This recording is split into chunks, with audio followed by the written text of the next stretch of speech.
अस्सलामुअलैकुम। जीएनएन के साथ मैं हूं इकरार रियाज। हेडलाइंस आप जान चुके। बुलेटिन का आगाज करेंगे। सबसे पहले बात करेंगे मौसम को लेकर। महकमे मौसमियात की आज से मुल्क भर में 1 जुलाई तक बारिशों की पेशगोई। कराची में अगले 3 रोज तक गर्मी बरकरार रहने का इम्कान। महकमे मौसमियात के मुताबिक आज से बहिरा अरब और खलीज बंगाल से मानसून हवाएं मुल्क में दाखिल होंगी। सिंध में उमरकोट, बदीन, ठट्ठा, हैदराबाद में बारिश का इम्कान। मुल्तान समेत जनूबी पंजाब में बारिश मुतवक्के। 27 जून से 1 जुलाई के दौरान इस्लामाबाद, रावलपिंडी, लाहौर और दीगर शहरों में बारिश का इम्कान। 28 जून से केपी, गिलगित बल्तिस्तान, कश्मीर और बलोचिस्तान में भी बारिशें होंगी। आगे बढ़ेंगे और आपको बताएंगे कि कराची के शहरी गर्मी से बेहाल। सर्द खानों में लाशें रखने की गुंजाइश ही नहीं रही। शहर के सरकारी अस्पताल गर्मी से मुतासरा मरीजों से भर गए हैं। तफसीलात रिपोर्ट में जानिए। कराची में शदीद गर्मी के दौरान बदतरीन लोड शेडिंग से आवाम के एहसाब जवाब देने लगे। अस्पतालों में मरीजों के तो सर्द खानों में लाशों के ढेर लग गए। ईदी फाउंडेशन के सरबराह फैसल ईदी ने बताया कि फाउंडेशन में गुंजाइश से ज्यादा लाशें भर चुकी हैं। ज्यादातर मैयतें ऐसे इलाकों से लाई गई जहां लोड शेडिंग अरूज पर है। जगह अब फुल हो चुकी है, सर्द खाने में अब रखने की गुंजाइश नहीं है। और अगर पिछले 4 दिनों की मैं फिगर टोटल बताऊं तो 427 लाशें आ चुकी हैं टोटल हमारे पास। जो लाशें आ रही हैं उन इलाकों से ज़्यादा आ रही हैं जहां पे लोड शेडिंग बहुत ज़्यादा देखने में आ रही है। फैसल ईदी ने बताया कि 4 रोज में 427 लाशें लाई गई, 20 नाकाबिले शनाख्त हैं। दूसरी जानिब डॉक्टरों का कहना है कि गर्मी में इजाफे से लू लगने से मुतासरा अफराद की तादाद में इजाफा हो गया है। मरीज सर दर्द, कै, तेज बुखार और चक्कर की शिकायत लेकर आ रहे हैं। जैसे जैसे गर्मी बढ़ रही है ना तो केसेस ज़्यादा बढ़ रहे हैं। पिछले दिनों में अब पिछले दिन मेरे पास 1600 केसेस आ रहे हैं ओवरऑल। उसमें से 22 केसेस जो है वो प्योरली हीट स्ट्रोक के थे। उनको उल्टी, मतली, चक्कर आना, बीपी गुनूदगी में आ जाते हैं, दिल की धड़कन तेज़ होना, ये सारे जो तेज़ बुखार, बिल्कुल तेज़ बुखार के साथ आ जाते हैं हमारे पास। मंगल को ज्यादा से ज्यादा दर्जा हरारत 41.3 डिग्री रिकॉर्ड किया गया। ताहम गर्मी की शिद्दत 45 डिग्री महसूस की गई। महकमा मौसमियात ने नवीद सुनाई के आइंदा 24 घंटों में ठंडी हवाएं चलेंगी। बारिश के भी इम्कानात हैं। कराची से लाहौर जाने वाली मुसाफिर ट्रेन मिल्लत एक्सप्रेस बड़े हादसे से बच गई। कोटरी के करीब तेज रफ्तारी के बायस मुसाफिर ट्रेन के ब्रेक फेल से 3 बोगियां पटरी से उतर गईं। हादसे में कोई जानी नुकसान नहीं हुआ। अब ट्रैक मुरम्मत के बाद बहाल। ट्रेन 4 घंटे बाद लाहौर रवाना। विफाकी काबीना से ऑपरेशन अज़्म इस्तेहकाम की मंजूरी। वज़ीर-ए-आज़म शहबाज शरीफ का कहना है ऑपरेशन पर कयास राइयां हो रही हैं, मगर ये दीगर ऑपरेशन की तरह नहीं। ये इंटेलिजेंस बेस्ड ऑपरेशन होगा जिसमें किसी को कहीं मुंतकिल नहीं किया जाएगा। ये नेशनल एक्शन प्लान का तसलसल है और इसी को आगे लेकर चलना है। अज़्म इस्तेहकाम ऑपरेशन में आवाम को परेशानी का सामना नहीं होगा। लोगों के घरों में कोई कार्रवाई नहीं की जाएगी। सिर्फ शरपसंद अनासर के खिलाफ इंटेलिजेंस बेस्ड कार्रवाइयाँ होंगी। सियासी अज़ाइम नहीं, दहशतगर्दी खत्म करना चाहते हैं। ऑपरेशन किसी के कहने पर नहीं हो रहा, हमारी जरूरत है। वज़ीर दिफा ख्वाजा आसिफ का कहना है तमाम तशवीश और सवालों का जवाब दिया जाएगा। वज़ीर आला केपी ने इजलास में खिलाफ नहीं किया, दबे लफ्जों में कहा ऑपरेशन को सपोर्ट करेंगे।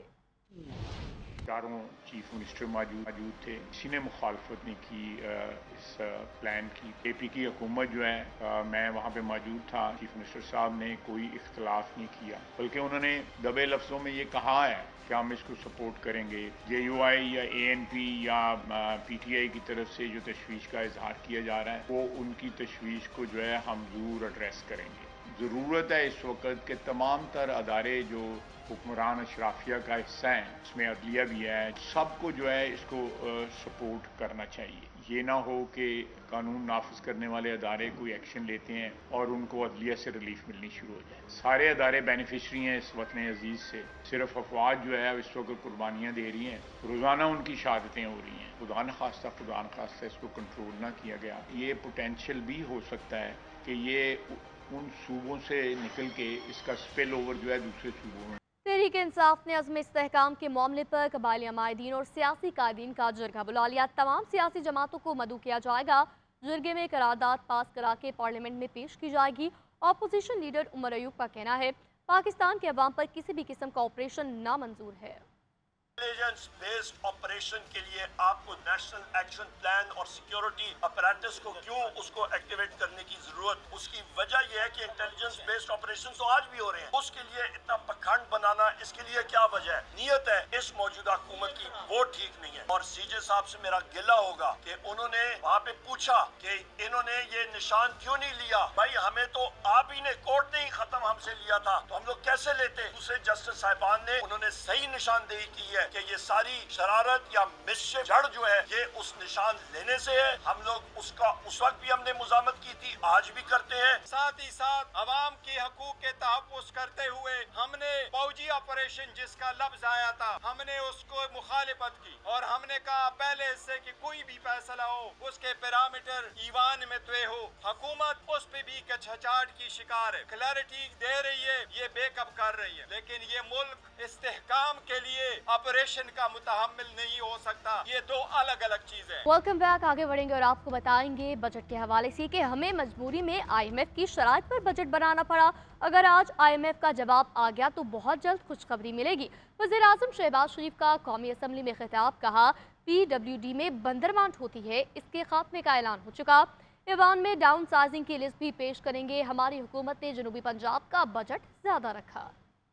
हमारी हुकूमत के दौर में जनूबी पंजाब का उसकी जो पॉपुलेशन है उसके मुकाबले में बजट ज़्यादा, जितनी जो मुलाजमतें थीं जनूबी पंजाब का शेयर उसमें से अपनी पॉपुलेशन से ज़्यादा। जनूबी पंजाब में जो लैपटॉप्स हाई अचीवर्स को दिए जाते थे वो 10% बाकी पंजाब से ज़्यादा। जो वफाकी हुकूमत के मंसूबे थे, चाहे वो लोधरा से लेके खानेवाल तक मोटरवे, चाहे वो डेरा गाजी खान से मुजफ्फरगढ़ तक मोटरवे, वो वफाक के मंसूबे थे। पंजाब ने अपने वसाइल से ये मंसूबे बनाए। इन्होंने फरमाया कि अखराजात किस तरह कम करेंगे। पाकिस्तान वर्क्स डिपार्टमेंट है, उसके खात्मे का ऐलान हो चुका है। फाइनेंशियल लेआउट है। असल करप्शन तो वहाँ होती है, वहाँ पर इतनी करप्शन होती है इस तरह PWD में बंदरबांट होती है, उसके खात्मे का ऐलान किया गया। डाउन साइजिंग और राइट साइजिंग के हवाले से एक कमेटी बन चुकी है और टेंजिबल रिजल्ट्स इस ऐवान में लेके आएंगे ताकि पूरी कौम देखे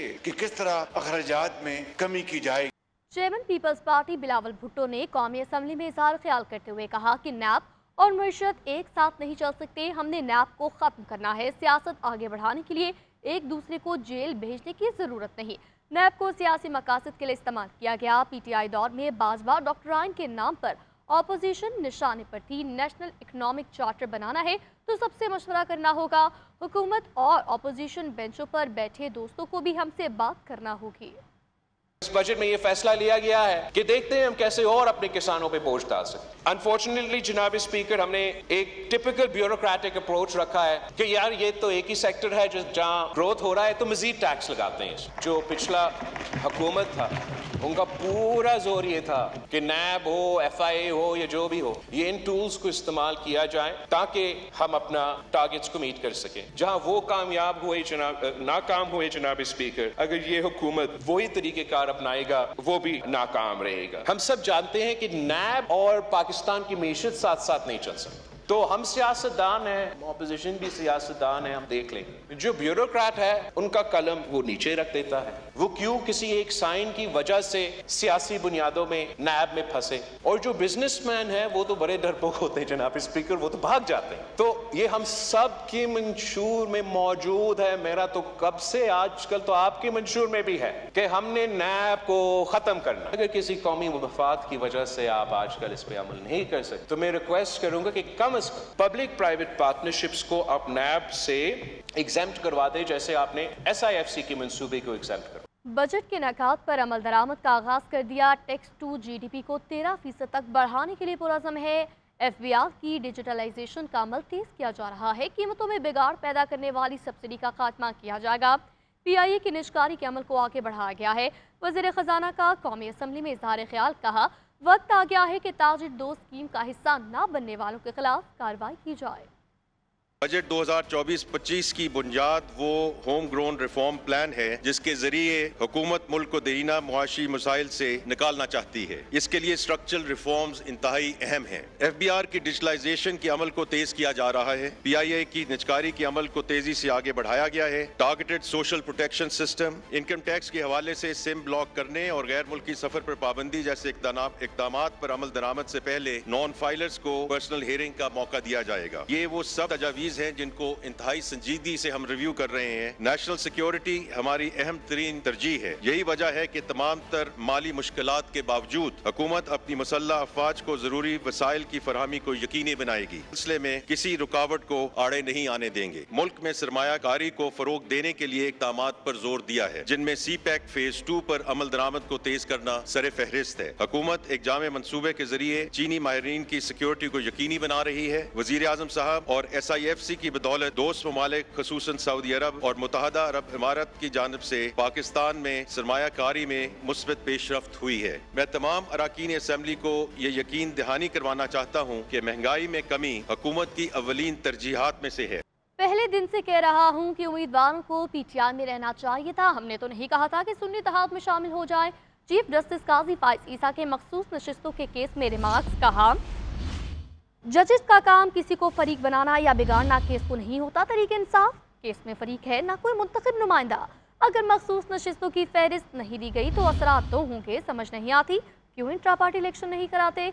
जस्टिस जमाल मंदोखिल ने रिमार्क्स दिए, इलेक्शन कमीशन के पास तो अरकान असम्बली को आज़ाद डिक्लेयर करने का इख्तियार नहीं। जस्टिस साशा मलिक ने कहा, सवाल ये भी है कि हामिद रजा को पार्टी टिकट पर इलेक्शन लड़ने से क्यों रोका गया। जस्टिस मंसूर अली शाह ने कहा, बुनियादी सवाल यही है कि इलेक्शन कमीशन किसी को खुद कैसे आज़ाद करार दे सकता है। जस्टिस मुनीब अख्तर ने कहा, लगता है इलेक्शन कमीशन ने गलतियों पर गलतियां की हैं। मखसूस नशिस्तों के केस में जस्टिस अतर मिनल्लाह ने रिमार्क्स दिए कि जो कुछ मुल्क में हो रहा था वो तलख हकीकत और सबके सामने है। इंतखाबात साफ शफाफ होने चाहिए, मगर सवालात बहुत संजीदा उठे हैं। सुप्रीम कोर्ट की ड्यूटी है कि देखे कोई सियासी इंजीनियरिंग तो नहीं हुई। सुप्रीम कोर्ट के बल्ले के निशान पर फैसले से कंफ्यूजन हुई। इलेक्शन कमीशन ने फैसले की गलत तशरीह की। एक ऐसा वक्त जरूर आएगा जब सुप्रीम कोर्ट दोबारा अफसोस करेगी। इलेक्शन कमीशन का उम्मीदवारों का कागजात ना मानना और आज़ाद इजहार जाहिर करना असल तनाज़ा है। जस्टिस अतर मिनल्लाह ने कहा, अदालत को बताया गया है कि कागजात नामजदगी में हामिद रजा ने सुन्नी इत्तेहाद काउंसिल से वाबस्तगी जाहिर की। अगर ये बात दुरुस्त हुई तो ये सुन्नी इत्तेहाद काउंसिल की पार्लियामान में जनरल नशिस्त होगी। तो दूसरी जानिब वज़ीर आज़म के मशीर राना सनाउल्लाह का कहना है, बानी PTI जेल से रिहा हो सकते हैं। हुकूमत की कोशिश होगी जितनी देर उनको जेल में रखा जा सकता है रखा जाए। हम आइन और कानून के मुताबिक बानी तहरीक इंसाफ को अंदर रखेंगे। बानी PTI का सियासी एजेंडा मुल्क में अफरा तफरी और अदम इस्तेहकाम फैलाना है। बानी PTI बाहर भी आ जाएंगे तो तूफान नहीं आएगा। इनकलाब उन्होंने लाना नहीं, डायलॉग पर ये यकीन रखते नहीं, तो करना क्या है। जमहूरियत में मुज़ाकरात के अलावा और कोई रास्ता नहीं, इसी से मामलात हल होंगे। महमूद खान अचकज़ई ने कोई बात कर दी तो PTI उनसे मैंडेट वापस ले लेगी।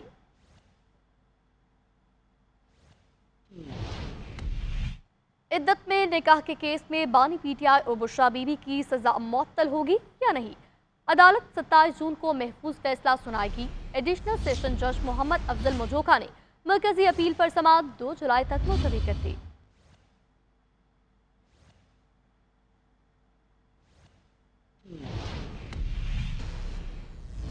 वज़ीर आला पंजाब मरियम नवाज की ज़ेर सदारत सूबाई काबीना का 10वां इजलास। पंजाब हुकूमत ने डॉक्टर्स की आर्जी बुनियादों पर फौरी तकर्री और अलाउंस बढ़ाने की मंजूरी दे दी। तफसीलात फसीउल्लाह रिपोर्ट करेंगे।